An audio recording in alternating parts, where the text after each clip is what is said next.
Rape कहा जा रहा है। आखिर ये रेप हुआ कैसे? कितने लोगों ने मिलकर ये रेप किया है? क्या इसे गैंग रेप कह सकते हैं? सर प्लीज कहिए कि इस बारे में आपका क्या कहना है? क्या ये रेप है? हाँ,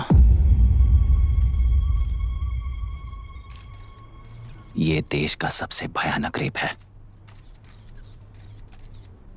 ये सिर्फ एक लड़की पर हुआ रेप नहीं है, हमारे 75 साल के लोकतंत्र पर रोज हो रहा रेप है। प्रकृति, पर्यावरण, प्राणों पर हो रहा रेप है ये। इस रेप में विक्टिम एक नहीं है, बल्कि माइक्स, कैमरास पकड़कर खड़े रहने वाले आप लोग। ये सब देखकर सुनकर भी कुछ ना करने वाले लोग। इस रेप में सजा पाने वाले गुनहगार 4 नहीं हैं, बल्कि एक साम्राज्य ही है।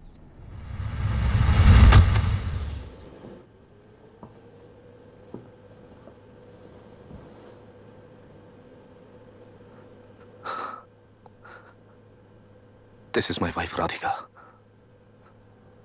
6 महीनों से बिना क्योर होने वाले एक नसों की बीमारी की शिकार हुई है। आज इसकी धड़कनें रुक गई हैं। मेरे लिए, मेरे बच्चों के लिए धड़कने वाला दिल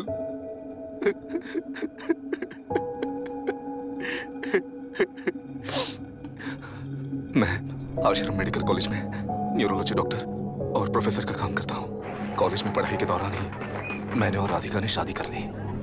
मैंने जब से प्रैक्टिस शुरू की है, मैंने किसी को ना समझ आने वाले नसों की बीमारी से बाधित होने वाले केसेस फेस किए हैं। महीने दर महीने उन पेशेंट्स का काउंट बढ़ता ही चला गया। हमारे जिले में अब तक 3000 केसेस रजिस्टर हो चुके हैं। मेरी वाइफ भी इस बीमारी से सिक हुई, तभी उसके बारे में एक क्लू मिला। इस बीमारी से बाधित सारे पेशेंट्स में एक कॉमन हैबिट होती है, हर रोज फिश खाने की। वो फिश तेल्लेरू में बढ़कर मत्स्यगंधा फिशरीज के जरिए डिस्ट्रीब्यूट होती है। तेल्लेरू में 80% फिश टैंक्स मत्स्यगंधा फिशरीज के लीज में है। मीट शॉप्स में बचे हुए वेस्ट को मरे हुए जानवरों के एक केमिकल में पिघलाकर मछलियों को आहार के रूप में देते हैं। मछलियां जल्दी से बढ़कर ज्यादा मुनाफा कमाने के लिए वो ऐसा करते हैं। 30 साल से इस नदी में मछलियों को इसी तरह से पाला जा रहा है। इसके कारण सारा तेल्लेरू सी लाइस नाम के बैक्टीरिया से मर चुका है। ये बैक्टीरिया नदी की हर मछली के अंदर है। काफी हद तक हमारे खाने से पहले ही वो बैक्टीरिया मर जाता है, पर कुछ रेयर केसेस में वो जिंदा बच जाते हैं और डायरेक्टली ब्रेन पर अटैक करते हैं। इस बीमारी से आने वाले हर पेशेंट में ये बैक्टीरिया पाया गया है। पंछियों की संख्या कम होती जा रही थी, तो पंछी ही है ना, ये समझकर ध्यान नहीं दिया। पंछियों को जीवन ना देने वाली नदी इंसानों को जीवन कैसे दे पाएगी? आसपास के लाखों एकड़ खेत बर्बाद होने का कारण और किसानों की आत्महत्याओं का कारण भी ये पोल्यूशन ही है। सिर्फ नाम के लिए ये अच्छे नदी का पानी है, पर ये पानी पीने के या उपयोग करने के लायक नहीं है। ये गंदगी आसपास के लाखों जिंदगियों को इन्फ्लुएंस कर रही है और इसे निगलेक्ट करके बैठना एक जिंदा लाश के जैसा है।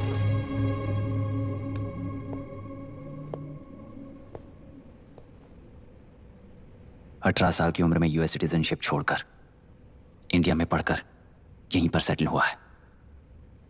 इन रिपोर्ट से एक्शन लेने के लिए भारतीयता अपने मुंह पर लपेटकर भारत देश को अपने कंधों पर ढो रहे अपने ऑफिशियल से मिला ये असली इंडियन वरुण हैंसन। हमारे डीसी से मिलने के बाद वो कहीं दिखाई नहीं दिया। उसी डीसी से मिलने के बाद इनकी बहन, फिलहाल हॉस्पिटल में इलाज पा रही मायरा हैंसन, वो भी फिर दिखाई नहीं थी। सर, मैंने अपनी ड्यूटी की थी, ऑफिसर्स को इन्फॉर्म किया था। You're not a postman, Mr. Dashrath! Not a postman!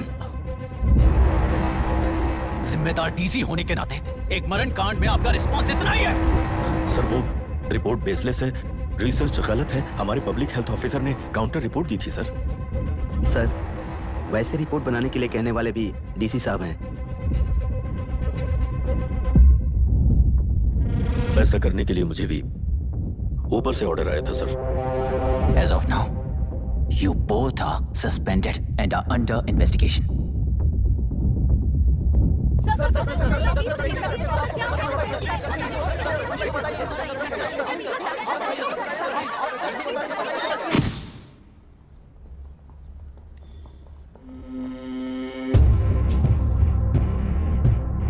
इस तरफ से जाइए सर।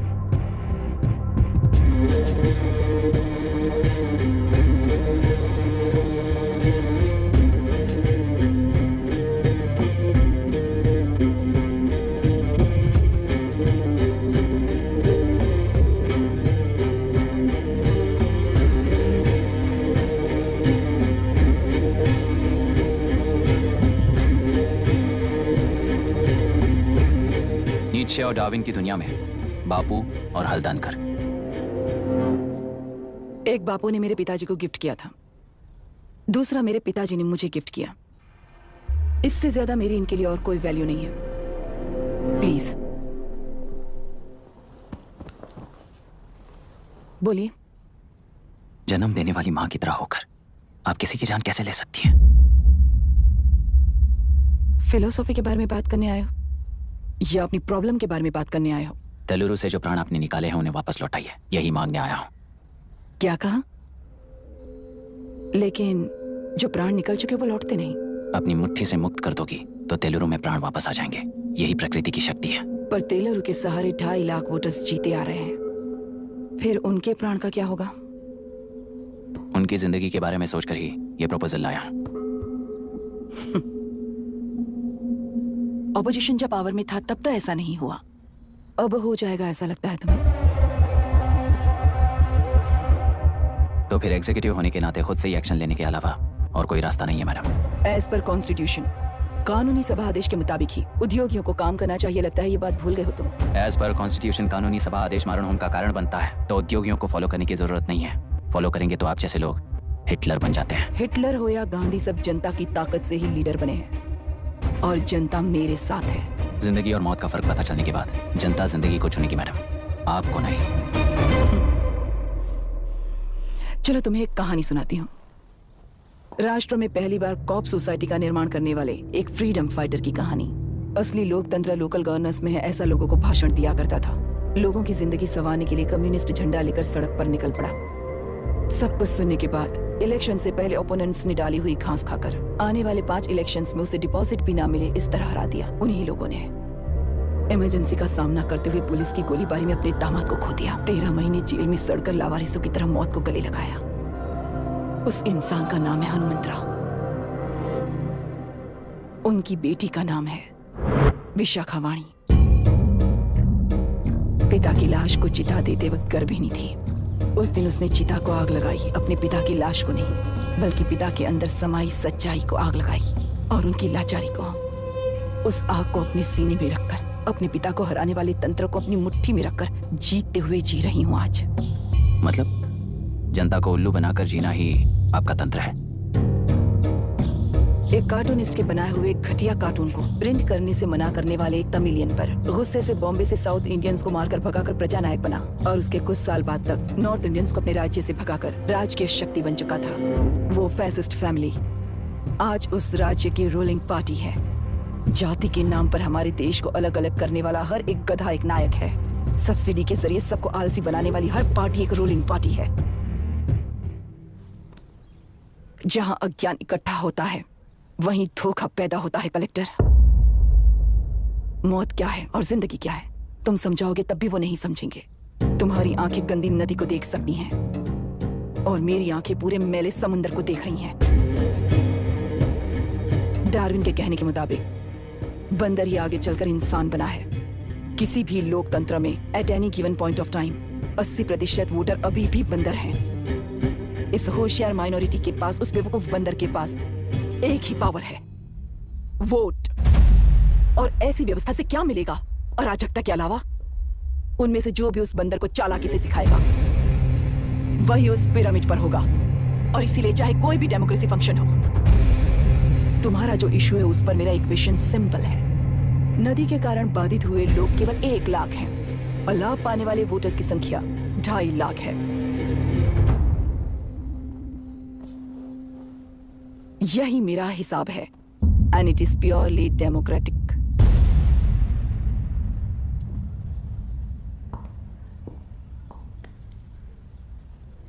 इस होल थियरी में आप एक छोटा सा लॉजिक मिस कर गई मैडम। इंसान यहां से यहां तक चेंज तो हुआ है, करेक्ट है, पर इस चेंज को चलाने वाली एक शक्ति है कॉन्शियंस, मनस्साक्षी। आज आपके सामने खड़े होकर सवाल पूछने वाला मनस्साक्षी। इस वर्जन से नेक्स्ट वर्जन के इंसान में बदलने के लिए आपको 1 हफ्ते की मोहलत देता हूं। अगर तब तक आपके मन में बदलाव आया तो उस रास्ते पर हम एक साथ चलेंगे, वरना इसी पहाड़ से नीचे गिरकर चरित्रहीन हो जाएंगे आप, बिल्कुल हिटलर की तरह। एंड बाय द वे, मेरी फिलॉसफी आपके पढ़ी हुई डार्विन नीत्शे नहीं सिखाई हुई है, पर आपको उन परिणामों की खबर नहीं है और मैं उन परिणामों को देख रहा हूं। Thanks for your time.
चल रही है उसका एक भाग ये नया कलेक्टर है जो तुम्हारी बलि चढ़ा रहा है। इस स्कैम में मुझे फंसाने की कोशिश में वो तुम्हारे पेट पर लात मार रहा है।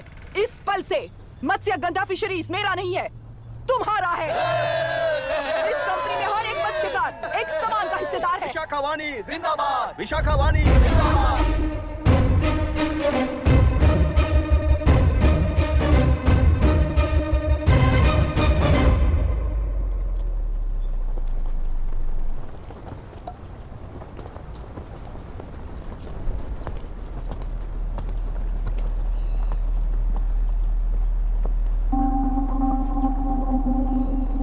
आप गुस्से से रास्ता रोकोगे ये जानते हुए भी आया हूं, क्योंकि इस नदी पर आप सभी का हक है।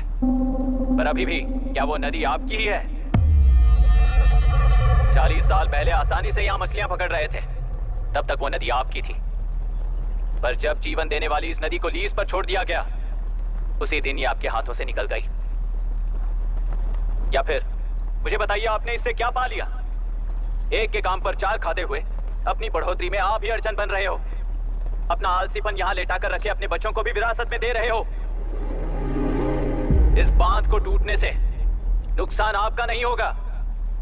आपको इस चक्र में फंसाकर आपसे 10 गुना ज्यादा कमाने वाले इस सोसाइटी के प्रेसिडेंट्स आपसे हजारों गुना ज्यादा कमाते हुए आपके भविष्य पर सिंहासन डालकर बैठी हुई वो नियोक्ता है। आपका डर, अज्ञान, मासूमियत, विश्वास ही उसके सिंहासन के 4 पैर हैं। उस सिंहासन को बचाने के लिए, अपने गुनाहों को छिपाने के लिए आज आप सभी को उस कंपनी में भागीदार बनाया गया है, और उसका लाभ कभी भी आपको नहीं मिलेगा। यही सच है। इस नदी में क्या हो रहा है आप जानते हो, वो गलत है ये भी जानते हो, पर उस जाल से निकलकर बाहर देखने के लिए डरते हो। किस लिए डरते हो? आखिर किस लिए डरते हो? आलस के लिए या अन्याय के लिए? 100 साल पहले वेंगी राज साम्राज्य को बचाने के लिए ओडिशा से आए वीर हैं तुम्हारे दादा और परदादा। तुम्हारी तरह हर बात और बदलाव के लिए वो तो नहीं डर गए थे ना। एक बार डर नाम के इस बांध को तोड़ कर देखिए, तो सिंहासन के पैर टूटेंगे, इस मां की हथकड़ियां खुल जाएंगी। तेलुरु में एक बार फिर जान आएगी, तुम्हारे साथ साथ उन किसानों को भी जिंदगी मिलेगी। आसानी से मछलियां पकड़ने की शक्ति आप सब में है। कुल वृत्ति के आगे आपके बच्चे भी अपनी शक्ति के मुताबिक आगे बढ़ेंगे। मैं यहाँ आया इस नदी के लिए ही नहीं, बल्कि आपके भविष्य और आपके बच्चों के भविष्य को भी बचाने आया हूँ। तो अब रोकोगे या रास्ता दोगे, मर्जी आपकी है, पर आपकी इजाजत के बिना यहाँ से एक कदम भी आगे नहीं बढ़ाऊंगा और एक बांध भी नहीं तोड़ूंगा।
नदी हमसे छीन कर तुम उन लोगों को देना चाहते हो क्या? अबे घोंचू, और कितने साल तुम्हारी चलेगी? हाँ, आओ देख लेते हैं। चलो रे, मार देते हैं इन्हें। छोड़ेंगे नहीं किसी को, जान से मार देंगे।